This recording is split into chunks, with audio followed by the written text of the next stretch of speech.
Alright. Checking all our audio levels. They did push through, but they then kicked everything back. So, I don't know what's going on with them. But that is fine. Just gives us a second to make sure everything's set up properly. Meanwhile, I'm going to go ahead and put the prediction up. I'll put it up for like 20 minutes. Blue 4 are attacking, Op 4 are defending. That's perfect. And we'll just wait it out. Alright, so for our stream today, we're going to be basically doing Friday Night Fights, our standard Friday setup there. And then after that, we're going to be doing some DayZ. And then in the evening, I'm just going to be doing some utility and bookkeeping work for the channels and maybe some mission dev. Might be stream, might not be stream, might be editing footage on the side, so I won't have the computing power to stream anyway, but yeah, we'll just see how things go. Shark, how you doing? Colonel Waldo. Sorry again, I didn't stream the PNG stuff. We literally went on for, I think, 20 minutes. I was just trying to sober up, and by the time I did sober up and was ready to stream, the server just died. So I just decided to go to bed instead. So yeah, I apologize for that, Waldo. There will be, how do I word this? Pro Gamer is coming over Sunday for Project Tension. However, I'm not going to shoot Pro Gamer in that op because that is a very roleplay heavy op. And I'm not gonna screw with that because that's Krosk's baby. That's like one of my favorite things to stream. But there will be other opportunities to deal with Pro Gamer, including I will be Zeusing for him next weekend. But we have a lot of Zeusing work to do next week. Ah, man. We'll also be debuting the December operations list for the D-Goals and DayZ starting on the DayZ stream. Funny enough with DayZ, we're also going to have Crazy there, my editor, and then I think his name's Blub Blub? I gotta check again, but he's actually one of Pro Gamer's editors that was having a DayZ craving. And I was just chilling with him last night on the Antistasi server for like the 20 minutes. And I'm like, yeah, bro, I do like this DayZ stuff all the time. If you want, you can check it out. But yeah, it was a very slow day for me. I've only been up for, I think, 3 hours, to be perfectly honest. And in that time, I just did a bunch of meetings, did a bunch of admin work. Some places I have really front-logged, other places I really gotta, you know, get back into the swing of things. But, you know, that's what it's like juggling. But Luquine, I hope I'm probably not pronouncing that right. I'm so sorry, but it's all right. Just letting things go ahead as we can. Can't wait to see some PvP. Yep, we'll get started soonish, hopefully. You still doing Stillwater tomorrow? Yes. So, I was going to do some IRL stuff tomorrow, but that all fell flat. So now I'm just going to be doing, just having a catch-up day. And, you know, I think it's going to be needed, because if I can take my catch-up day then I can instead run ops on Tuesday. And then we can just have a full week of Zeus ops for, like, the last week of Thanksgiving. I also need to shoot Patch. Oh, God, speaking of, I never shot Patch that message on what we can do after Pog, but, I mean, that's a poll, and then I can build that in, like, 3 days, so that should be fine. What I'm going to offer Patchwork is one of the following. We can either do various one-offs and treat it like a, you know, a casual community where I can, you know, once a week do some fun stuff. We can do another PMC-esque style campaign, but I want to make it a little different. I'm thinking we're going to work for the Banana Republic and some other, like, Cold War style operations. Where we just go full-on PMC, and they'll give them a list of potential mods and theaters of war if that wins, and then they can vote on that.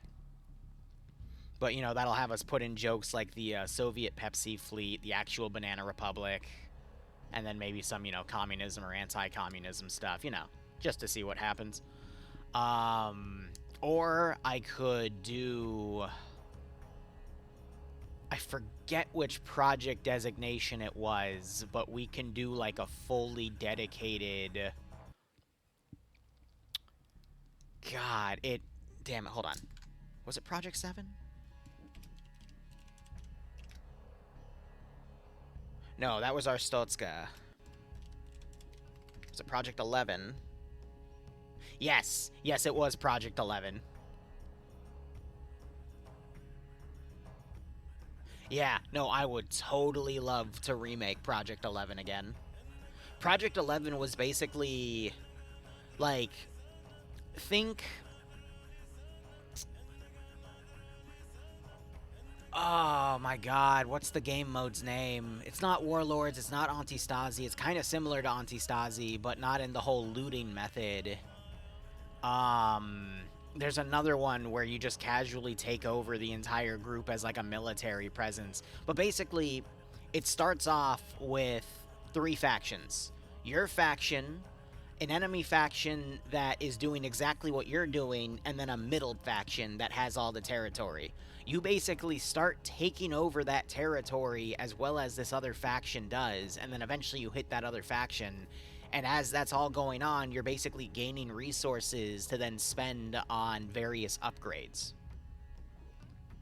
For better gear, better guns, better vehicles, all of that fun stuff.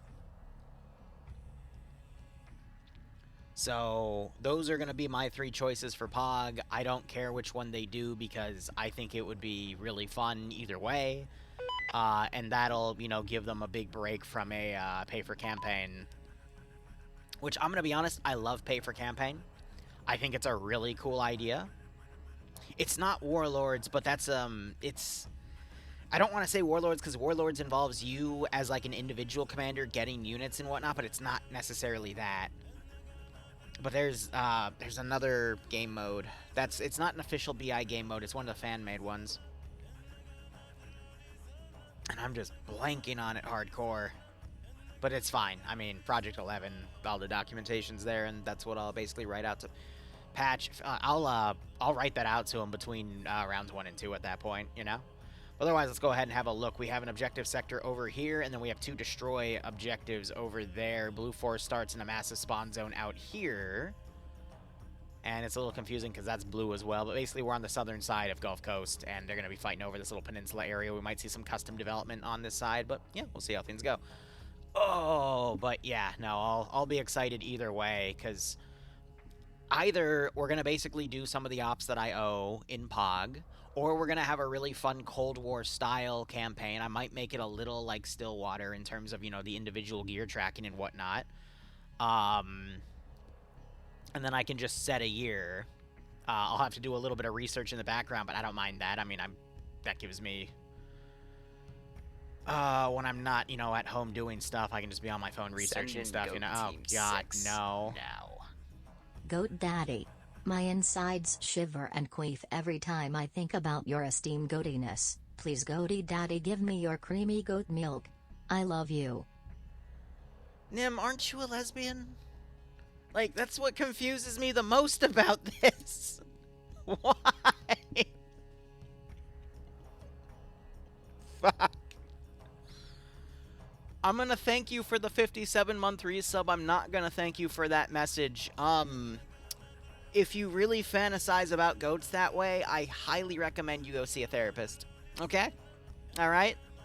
But, you know... okay, yep, cool, great, yep, awesome. I think I talked to Ems recently. It was a good conversation. But yeah, people move on. Shit happens. Daisy will be at 6 o'clock. So in about 2.5 hours, we'll probably do 2 rounds of FNF, then I'll take a break, get some admin work sorted, and then, you know, get stuff set up and whatnot. Would it be possible for some players to be the role of chat and take back territory that POG takes? No.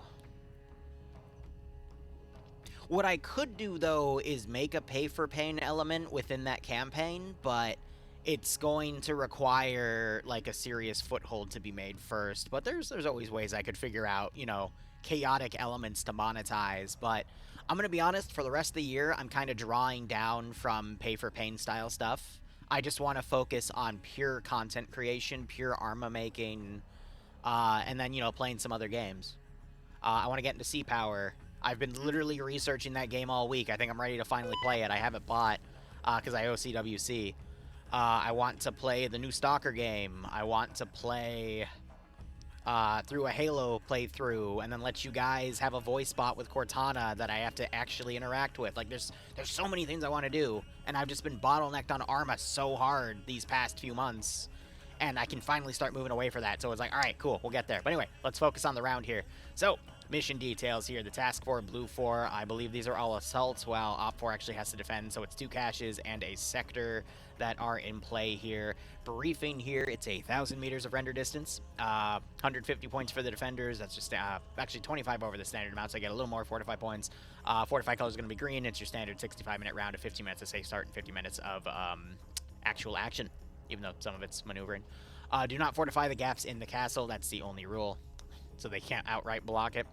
Nothing on for performance tweaks. We'll start with Op 4's loadout here. They're going to be Chechen forces, so AK-74s, GP-25s, SVDs for their marksman rifle, RPKs with 45-round banana mags for the light machine gun, and then the RPG-7 for their AT. We got 2 Kamaz transports for them, and that is it. Blue Force kits, meanwhile, are going to be Polish. So we have 5.56 ACRs with 203s for the grenade launcher, SVDs for their marksman, Mini-Me's for their light machine gunner, and then AT-4s for their light anti-tank. They have a single 4-man transport Humvee and then 5 Hemet transports. Otherwise, looking at the player base here, for the attackers, we have Fred commanding. Blanking on where my page up key is. There we go. Fred's commanding Blue 4. Cat's leading Alpha with Cullis as the marksman and Dobbs as the medic. Perrin leading Alpha 1 with Fancy, Iander, Nemesis, and Yanni. Bravo has Kiri leading with Spiegel as the medic. Sonnen leading Bravo 1 with Arkin and Dogo. Alexander, Korvac, and McBain under Bravo 2. Charlie being led by NASA with Meals and 2IC, Cheeseburger as the marksman, and Horno as the medic. Charlie 1 has merged everyone together here. It's Misano leading Kremet, Lolo, Depso, James Ryder, Ziggsby, Nekomata, and Gaiden. So that's a pretty good roster in terms of the player base between Scandi and OFCRA, but we'll see if that holds. Otherwise, Op 4, we have Batty leading with Vagrant as the 2IC. We can tell because the 2IC has the GL, whereas the Commander does not. Otherwise, Tomer in Alpha, and there's no other Alpha. Interesting choice. Bravo being led by Goose with Henry as the marksman, Pupper as the medic. Bravo 1 has T, Marcho, Rodrigue, Fonz, and Schnodgepair. Bravo 2 has Iqbal, Gates, Montgomery, and Harrington. Ash leading Charlie with Tackleberry as the marksman with Eric Hero as the medic. Charlie 1 has Major Con, Flying, Finn, Banks, and Swola together. Waldo, Chris, Lurch, and Gazog together in Charlie 2. And then Bates is going to be alone in Delta 2. Is Pack Mule playing Obsidian? Okay.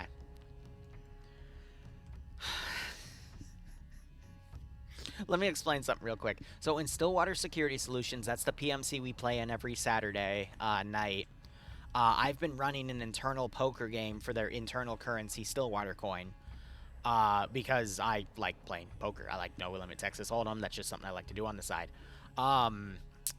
There's been some new rules put in, because we usually do a 300 buy-in for Stillwater coin, except, you know, after every contract, usually you're paid like $1.5 to $2K.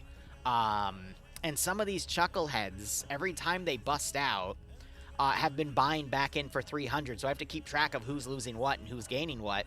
But there are some people, Tackleberry just fell, there are some people with gambling addiction in that community, that's for damn sure. So, a few funny things have happened. One of them is our good friend Korvac. Korvac decided to sell his soul to Mac Marine so he could try to buy back in and get all of his money back the last time we played. So what ended up happening was a company memo came out for Stillwater for everyone in the community, so that now Korvac can only be called Pack Mule because he is Mac Marine's Pack Mule. Because Mac Marine bought his soul for the rest of the rotation, which is by the end of the year.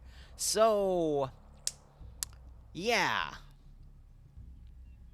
I'm giving people gambling addictions for a fake internet currency. Send in Goat Team 6. That has no real-world value. And it's honestly pretty freaking hilarious, but, you know. Dark Horseman, thanks for the 15-month resub. Hope you keep enjoying the operations. Hope you get a nice kick out of this scenario. Good God, the day we can actually put a value on channel points, I mean, that's going to be a good day. By the way, for DayZ tonight, there will probably, since it's Ghost Wolf server, there will be some channel point options for some of the spawn-ins. So, you know, we're slowly trying to bleed those all out. Ah, man. But yeah, that's that fun little story. We got a lot of people playing DayZ tonight, so it should be A-okay. But yeah, the day where I can actually turn the channel points into some real currency, maybe off of, kick streaming or whatnot, I don't know, but that's going to be a good day.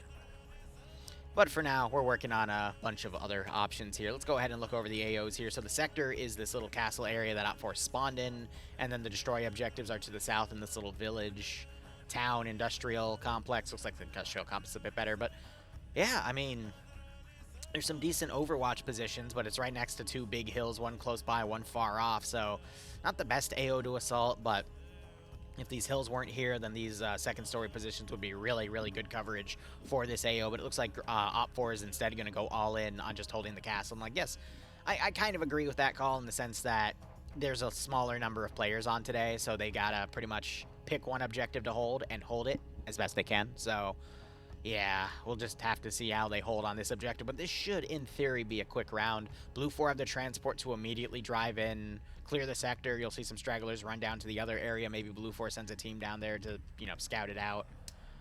This should be pretty quick. At least I would think.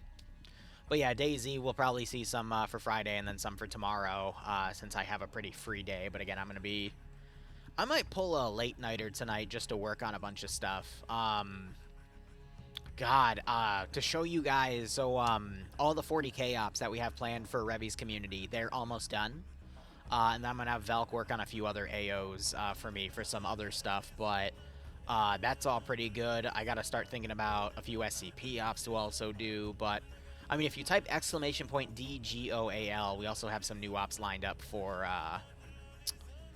December, and then I'm just gonna, I think my honest goal next week, we're gonna have Project Tension on Sunday. I'm not gonna Zeus Sunday. Monday, I'm gonna run 2 ops. Tuesday, I'm gonna run 2 ops. Wednesday's gonna have to be 2 ops. Thursday, I'll probably be able to sneak in a morning op, if not a little early. But otherwise, there won't be any POG because, Thursday is Thanksgiving. Friday, I'll sneak a morning op. Saturday, might sneak a morning op. I'm going to just give myself a full schedule because I really want to Zeus. I haven't been Zeusing a lot this past week. I'm hungry for it. Okay, so Bates mentioning he had to go into Zeus and he's not going to play because he had to go into Zeus to do admin stuff. Fair enough. All right. But yeah, we'll see how things go. It's connected to that comment earlier. Yeah, right. Yeah. Balance-wise, I'm actually kind of surprised we didn't see any, 240 vehicles given to Blue 4, or even a 50 cal. I get why they didn't do it, though. I think Blue 4 maybe having 150 cal Vic wouldn't have hurt for, just a little bit of suppression on this position to give Blue 4 a way to go in, but at the same time, SVD gunners, picking people off from the little hilltops there and then rushing in and then, doing a slow climb up the hill, but it's all covered in trees to give them ways to get up on this position. I get why they didn't provide a 50 cal. But yeah, 50 cal just over there suppressing the tower, distracting, and then a 50 cal down there to fire from long range. I feel like that would have actually been a pretty solid choice for the attackers for a little bit of advantage, but at the same time, I also get that Op4, these are tough objectives to hold, and you can see that's the second time I've seen an Op4 guy fall off the tower, so you know how it is. Hydrate.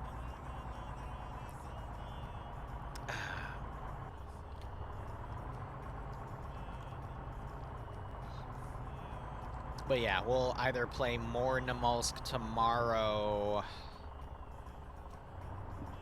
Here, let me actually check my schedule here.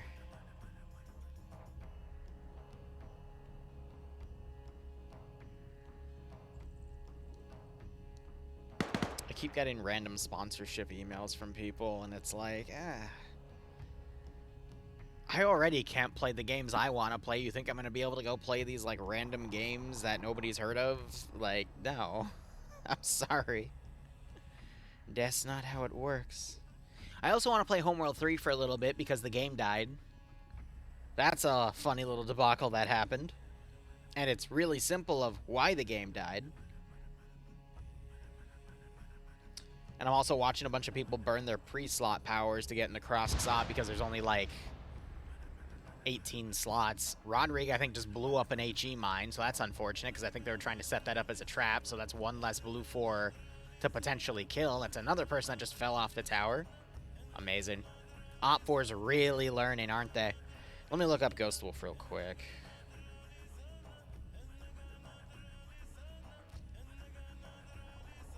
So he's available the 22nd and 23rd from 6 to 10 p.m. He did say or, so I'm not sure if that means he's only doing one, but if he's free, that means tomorrow we can also do Namalsk from 6 to 10 and then go to Stillwater, because I'll be free that time, so that could work out. And then let me look up Patchwork real quick, because I have to tell him what.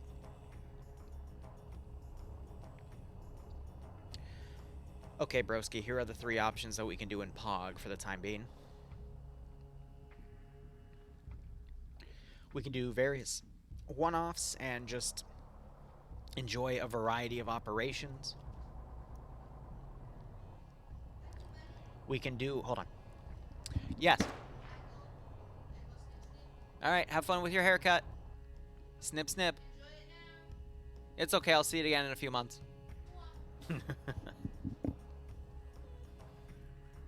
Love you, baby. We can do a Cold War era PMC style where we work for various groups such as the Soviet Pepsi Fleet, Banana Republic, we can keep track of individuals on inventory, and we just theme it and advance the campaign based off of the year. And I can put special rules down and some documentation. I don't know if you know what my Project 11 was, but it's basically you as a starting faction start invading another faction and start taking over territory, and as you do that, a third faction is doing exactly what you're doing, but there's different research tiers to get yourself better gear, guns, vehicles, etc, period. You get these resources by taking territory and doing bonus objectives.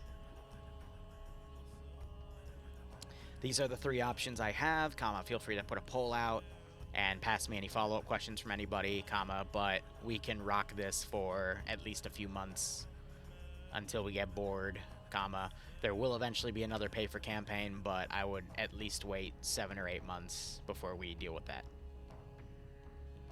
Alright, cool. I'm not gonna lie, for the majority of my morning, I have been in meetings with people and relaxing and doing all this crazy shit.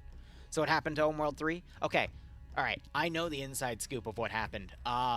They made the game, and then people in Gearbox told them, no, we're not going to go this way. We're going to shove a bunch of DEI BS in it.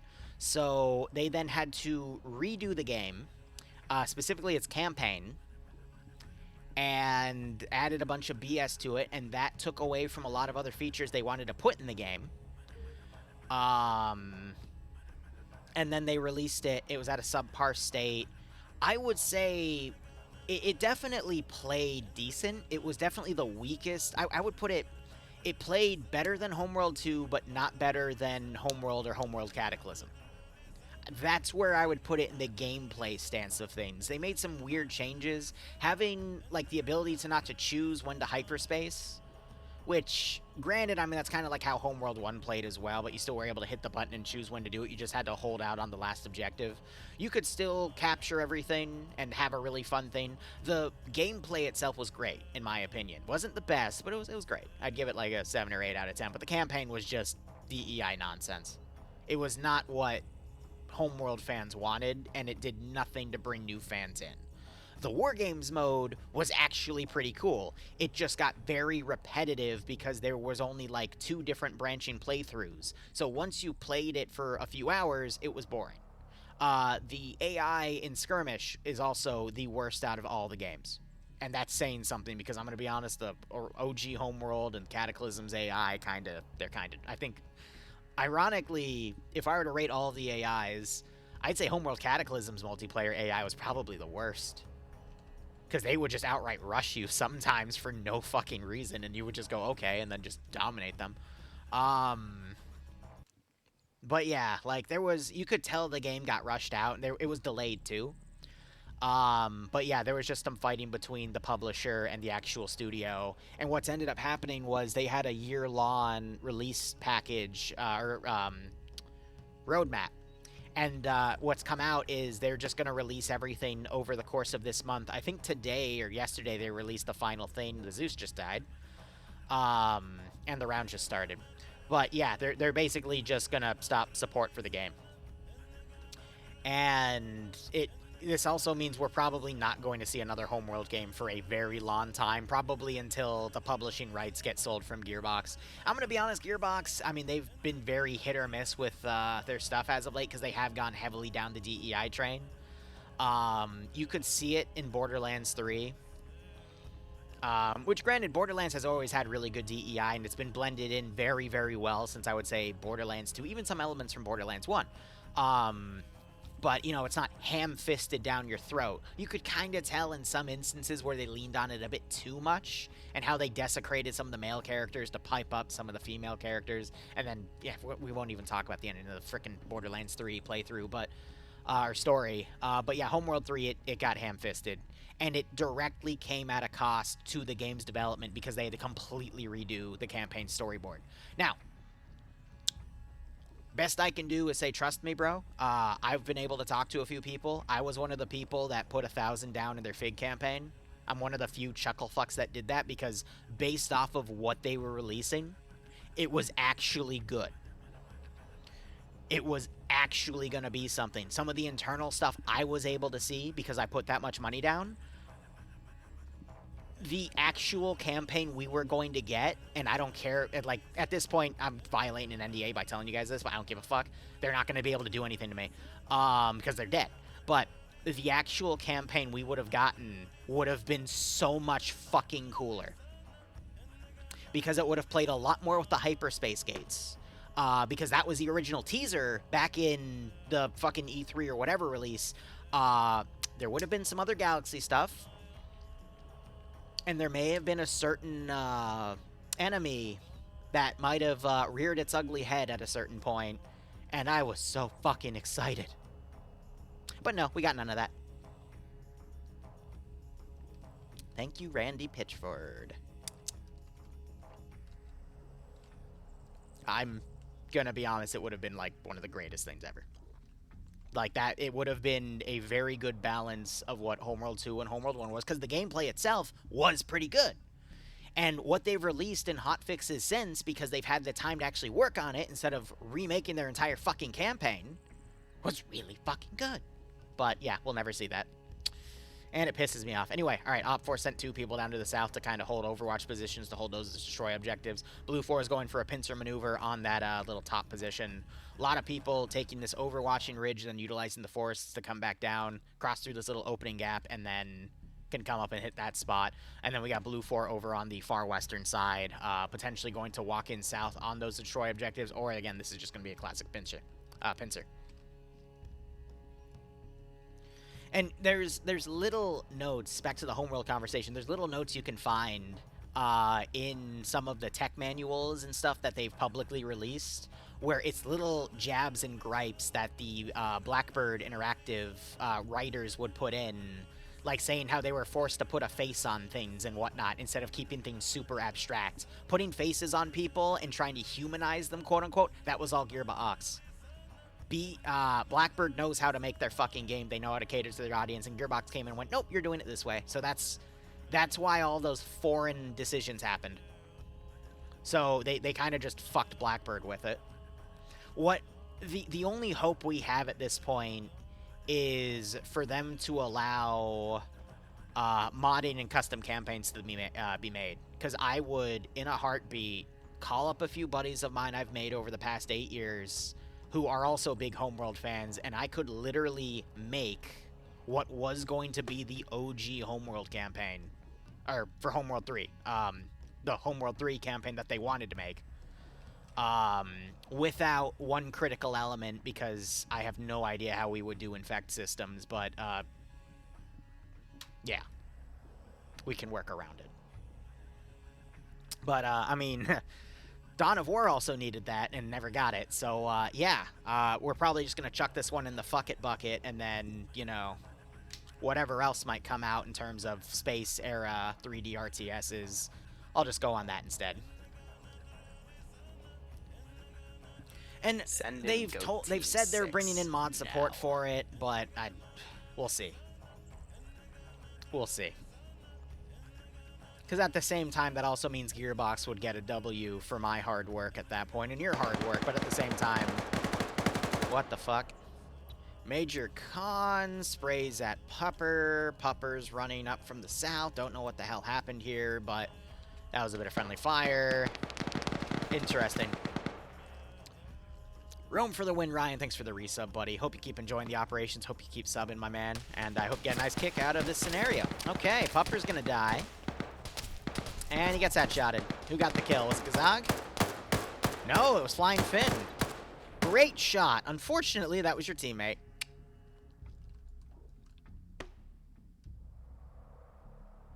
Yeah, so one of the major things I've been looking into this past week is a lot of tutorial stuff for C-Power. CWC came in last Friday, shot me some money, wanted me to look into some campaign stuff for it. Cool. C-Power is a giant freaking sandbox with a bunch of naval systems. The major field of war that Arma 3 does not have really anything on except for one mod for a few ships is naval combat. So I've had to look into, like, literally everything. Freaking from the Tichondria class with the United States to the freaking Kirov class battleship that the Soviets have, and figuring out, okay, the differences between these guys is the US puts a lot of emphasis on their air power, the Soviets put a lot of emphasis on their missile systems. Like, it's literally like learning a new 3D RTS. Great freaking headshot snipe by Lolo. Beautiful one tap right there. Didn't even need a ranging round. He just shot him in the face. And that was Chris. Rest in peace. He's dead.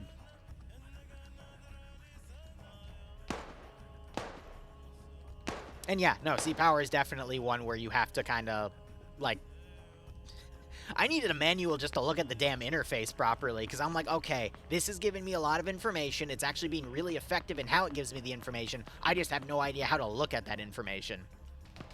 And now I can't tell if Blue 4 is blue on bluing their guys right here with McBain. Let me see what he's looking at this angle.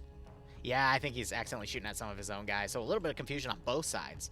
But look at that. That other pincer has arrived, and all of Op4 is turned around to engage this group. So this is actually a really great intro for this Blue 4 group to come in. So I think Blue 4 is going to get an advantage here. However, a mine goes off, knocking Depso out and killing another player. And that tips them off. NASA going to throw a grenade to Fonz. Fonz gets 2 grenades thrown at him, and he gets killed. Beautiful throws right there to stop him. More grenades going in on the front. Op4 now is going to be forced to go between 2 directions here.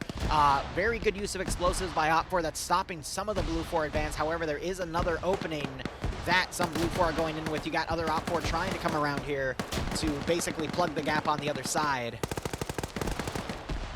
And they're taking GL fire, but it looks like they're still trying to find some decent angles here. An explosive charge is thrown over by Harrington. If NASA doesn't push, he's going to get blown up. Another grenade goes off. NASA gets blown away by the charges. Harrington mag dumps him.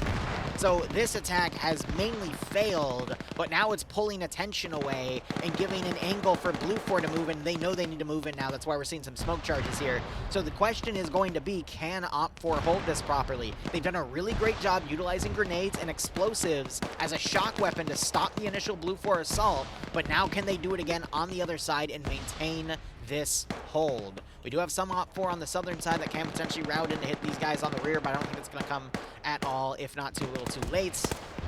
But otherwise, you got some Blue 4 guys staying on Overwatch, fighting with some of the tower areas here, and it's really cutting away from the Blue 4 assault here, but we have another wave coming in. The question is, can they hold? You got Banks holding down low right there. Yanni doesn't realize it. He's trying to find angles to basically pick off some of the Op4 over here. I'm going to turn my mic up just a touch, because my audio levels in OBS don't seem to be going where I want them to. Let me know if I'm a little quiet compared to the audio in the game, or if I'm too loud. All right. Banks still looking around down here, trying to find more people to pick off on the side. He hasn't been noticed, though, so he might be able to get away with a kill here or there. Otherwise, Blue 4 still putting stuff in. What's concerning me, though, is there's a decent amount of players on Overwatch back here. Plus, there's another line of Overwatch players over here. So there might not be enough Blue 4 players actually pushing into this sector. So we could see Blue 4 just get defeated in detail here with the Overwatch fallacy of Blue 4 put too many people on those sides. But even then, some are getting gunned down as they try to transition. And Op 4 could still very well do a good hold here. Fred takes a grenade. Looks like it rolls away just far enough to stop him. Explosive charges are thrown up here as well. Banks takes some heavy damage, but is still kicking. Yanni, however, looking in this direction, though, might be able to spot Banks, but there is a tree in the way, and he won't be able to see it. Banks trying to fire GLs down there. They go long.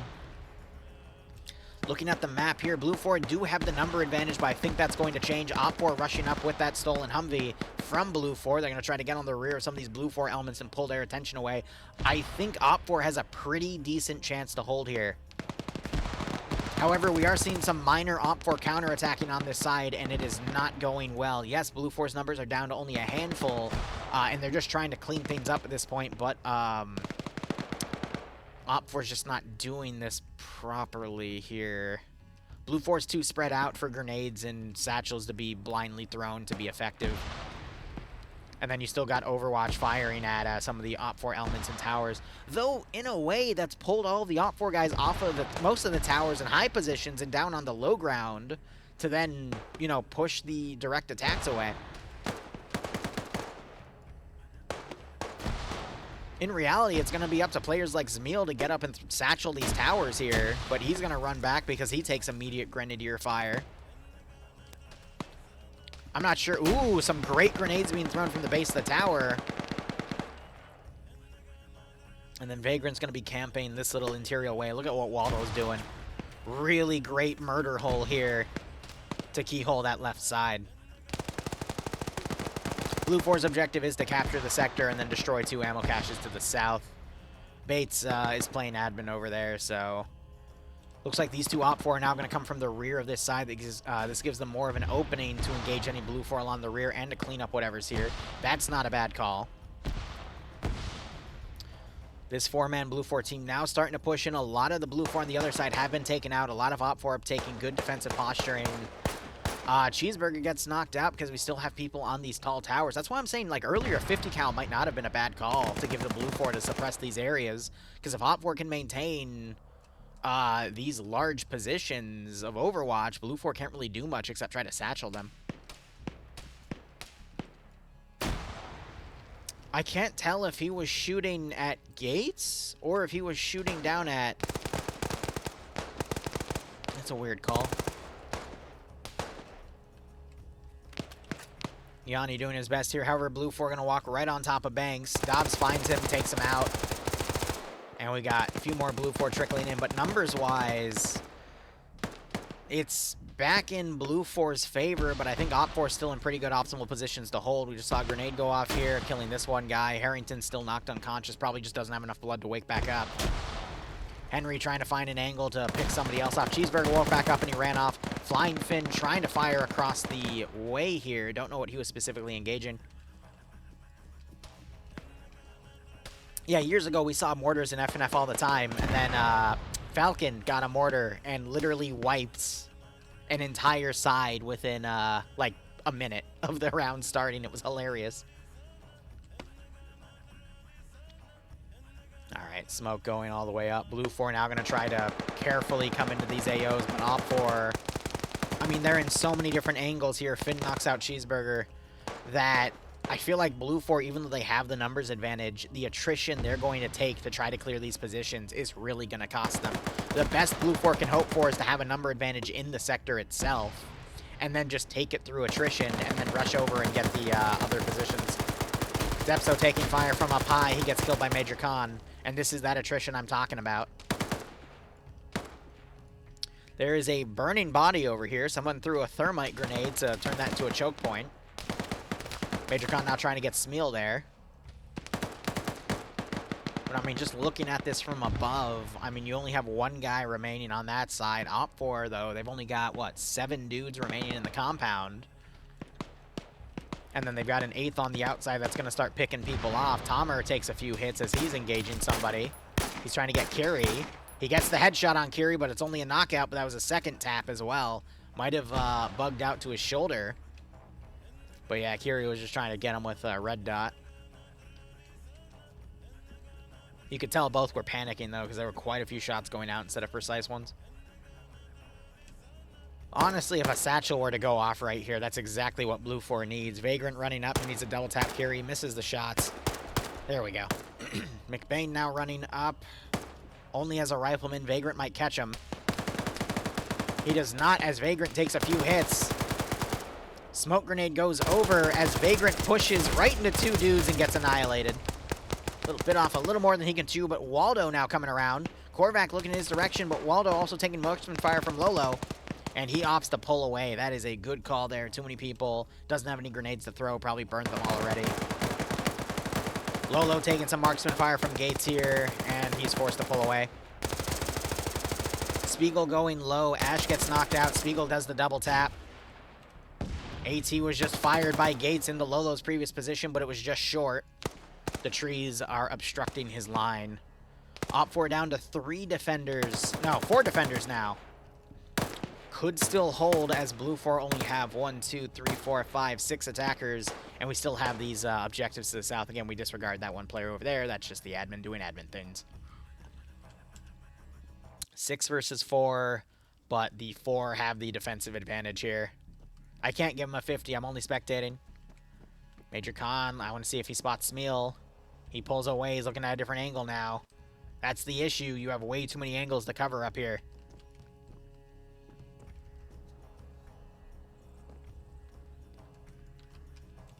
Blue 4 still have the numbers if they push everyone into the sector, though, to take the sector itself. Lolo might just bypass and go for the destroy objectives, which I don't think is a bad call here.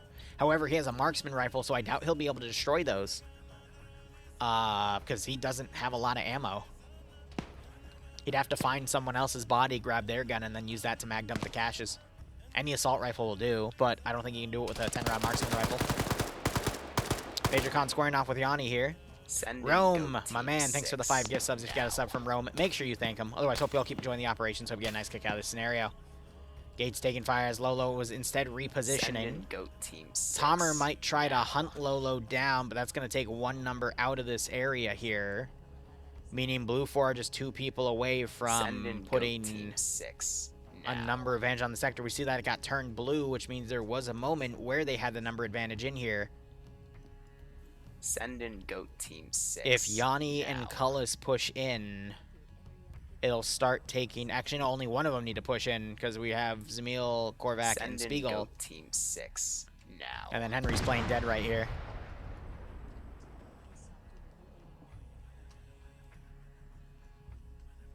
Now we wait with bated breath.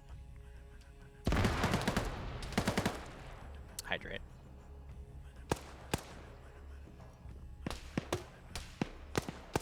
Appreciate it, broski. Seriously, means a lot.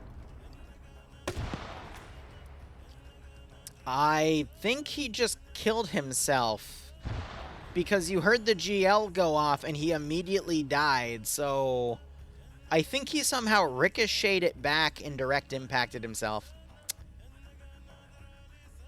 Because there wasn't an explosion and there wasn't a gunshot. So that's the first time I've ever seen that.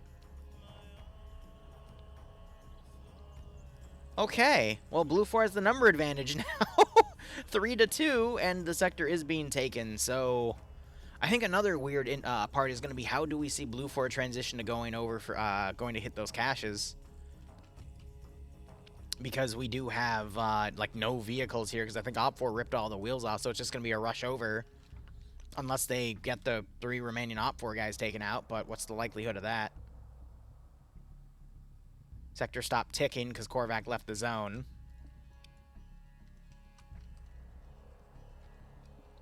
It's weird how Arma does.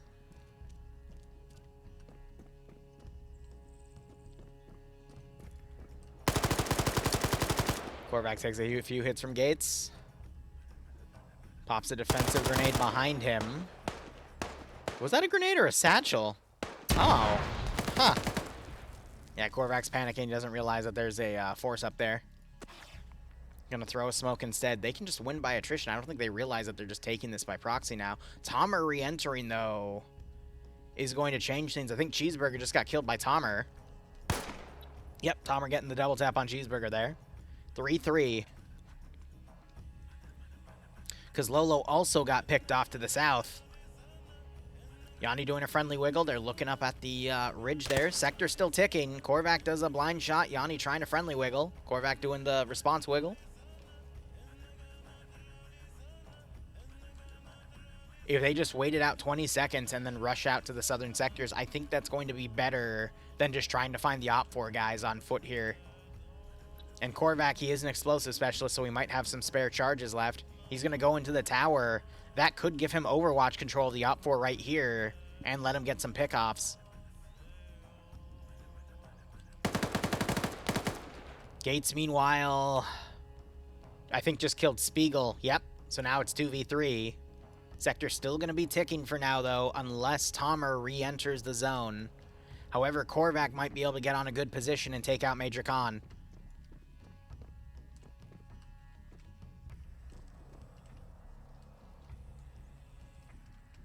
So Korvac immediately going low. He's going to be checking the body.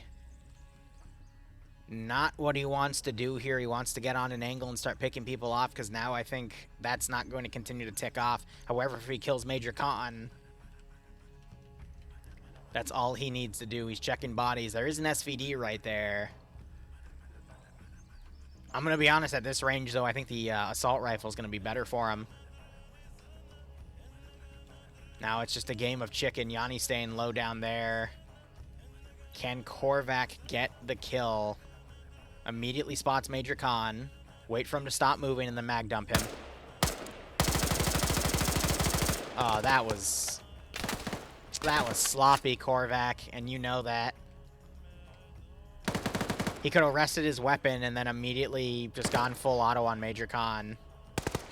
Yanni now trying to fight up to down. He gets knocked to his legs, though. Luckily, he fell in a good position where he wasn't going to get shot. Major Khan trying to find a spot where he can assist his buddy without getting shot at by Korvac. You know, Korvac, he could take the GL. Oh, fuck, he took the GL. Wait a minute. He tried to fire it, but it was unloaded because that's how this guy killed himself. I just hope Korvac doesn't kill himself with the same round. I think he gets one more. He forgot to reload the damn gun. Throws a thermite grenade. Goes short.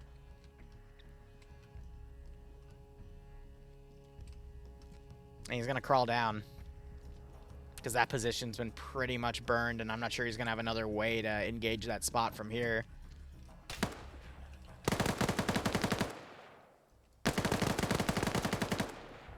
Gates has Yanni locked down. So he's going to resort to camping it instead. Yeah, so he's going to go defensive. Yanni's probably going to get picked off here because he's in the disadvantageous position here. Doing some medical. Tomer is still going to be the one active, kind of running around, eventually get Yanni on the rear. Gates falls a little bit. And he's going to immediately do medical. Korvac gets back up. And the volume of Major Khan's fire is making Korvac duck.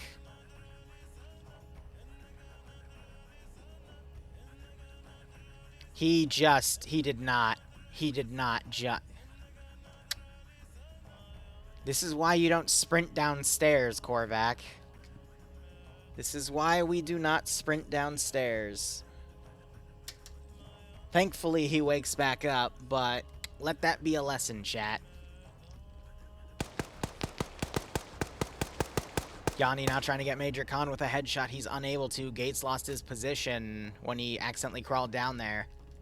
I think he was trying to walk back to get on there, but instead he fell down. But now he's in a new spot, still doing medical, because when you take fall damage, it damages all of your limbs. So that's 6 things you got to bandage.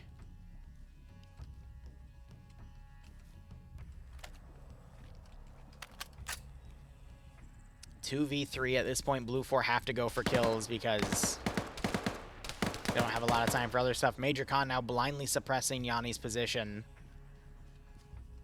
Yanni might try to do a run-up here and then throw grenades on top of the area.